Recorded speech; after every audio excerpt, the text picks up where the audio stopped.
떠나요 둘이서 모든 걸 훌훌버리고. 네, 안녕하세요. 여행으로 보는 세상 이준희입니다. 전 세계에서 한국이 자랑할 만한 보물이 있다면 무엇이 있을까요? 우리나라에 정말 대단한 보물이 있다. 이거 무엇일까요? 바로 우리의 인쇄술입니다. 인류 역사상 이 문명사적 의미에서 고르라고 한다면 지금 프랑스 국립도서관에 있는 바로 우리 선조들의 유산 직지심체 유절이 아닐까 합니다. 세계에서 가장 오래된 금속 활자본입니다. 그런데 인쇄술 이거 만든 거 중국 아닌가요? 네, 근데 중국이 없어요. 자료가 없습니다. 분명히 만들긴 만들었을 텐데 문화혁명 때 다 불태운 게 아닌가? 이런 생각이 듭니다. 어쨌든 가장 오래된 금속 활자본으로 찍은 책은 바로 직지심체유절, 직지입니다. 그럼 인쇄술이 그렇게 대단한 발명입니까? 네, 맞습니다. 인류 역사에 있어서 이 인쇄술의 발명이 되면서 이 문명사의 혁명을 맞이하게 된 건 사실입니다. 인쇄술이 있었으니까 조상들의 이 시공간의 제약을 벗어나서 그 지식들이 저장되고 또 교류하고 축적될 수 있었습니다. 활자로 인해서 인쇄가 대량 서적으로 이제 유통이 되면서 지식과 정보가 확산되었죠. 세계를 근대화시키는데 결정적으로 기여한 것은 산업혁명보다 이 더 중요한 인쇄혁명입니다. 이걸 프린팅 레볼루션이라고 합니다. 인쇄술이 없었다면 서양의 르네상스, 종교개혁 이런 것도 없었을 것이고요. 무엇보다 이 세상을 중심으로 만들어준 이 과학혁명도 없었을 것입니다. 그래서 아이젠슈타인은 인쇄혁명이라고 불렀습니다. 15세기 중엽에 이 구텐베르크의 활판 인쇄가 개발이 되었습니다. 그래서 찍은 것이 구텐베르크 성서인데요. 구텐베르크 42행 성서라고도 합니다. 지금 사진으로 보시는 오른쪽이 바로 구텐베르크 성서 42행인데요. 청주의 고인쇄 박물관에 전시되어 있습니다. 그런데 바로 직지심체 유절은요, 구텐베르크 성서보다 78년이나 앞서 있었습니다. 고려 우왕 때에 1377년 청주 흥덕사에서 만든 것이 바로 직지심체 유절입니다. 그래서 현존하는 가장 오래된 금속 활자는 현재 바로 직지심체 유절입니다. 그런데 이 직지심체 유절 프랑스에서 발견됐는데요. 어떻게 된 일일까요? 바로 박병선 박사님이 찾아낸 유물입니다. 병선 씨는요, 한국에서 유학비자를 받은 이 프랑스 유학비자를 받은 최초의 여성이고요. 프랑스 파리에서 소르몬 대학교 박사학위를 받습니다. 일제강점기에 서울에서 태어나서 서울대 역사교육과를 졸업했는데요. 스승이셨던 이병도 박사께서 네가 프랑스 가서 공부할 때 이 병인양요 때 프랑스 군대가 우리나라 고서 이거 약탈해 갔는데 이게 얘기로만 있는데 확인이 안 된다. 유학 가면 프랑스에서 꼭 찾아보라고 당부를 하셨다고 합니다. 그래서 박병선 씨는요, 프랑스 국립도서관 사서가 돼서 도서관 지하실 구석에서 이 먼지에 쌓여있는 이 직지심체 요절을 찾아냈다고 합니다.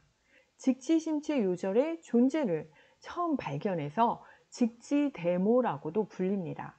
직지를 처음 발견했을 때는요, 중국 책으로 알려져 있었다고 합니다. 근데 책 맨 뒷장에 1377년 금속으로 찍은 활자본이라는 내용을 보고 이거 직지구나 라고 생각해서 고증을 시작했고요. 학계나 우리나라에서 별로 도와주지 않아서 혼자서 이 일을 직접 했고요. 이 주조라는 글자가 단서가 됐는데요. 이걸 한번 직접 실험해 보기 위해서 지우개나 흙이나 감자 이런 걸 가지고 부엌에서 오븐에 직접 이 글자를 굽다가 오븐을 망가뜨리기도 했다고 합니다. 혼자서 이렇게 무관심 속에서 연구를 하다가 1972년 파리에서 세계 도서의 기념 전시회가 있었는데요. 이때 구텐베르크 성서보다 78년이나 앞선 이 금속 활자, 이거를 입증합니다. 그리고 마침내 직지는요, 2001년에 유네스코 세계 기록유산으로 등재됩니다. 이후에도 박병선 씨는요, 여기서 멈추지 않고요, 더 찾아봤는데요. 병인양요 때 가져온 도서, 이거 모두 프랑스 국립도서관에 기증돼 있다라는 모리스 쿠랑의 조선 서시 기록을 단서로 해서요, 3천만 권이 넘는 도서관 소장책들을 꼼꼼히 확인하고 우연히 베르사유 궁에 이 파손된 책을 보관하고 있다라는 얘기를 들어서 갔더니 거기에 이 천으로 씌어져 있는 큰 책을 만나게 되는데, 이것이 바로 조선 왕실의 기록물인 외규장각 의궤였습니다.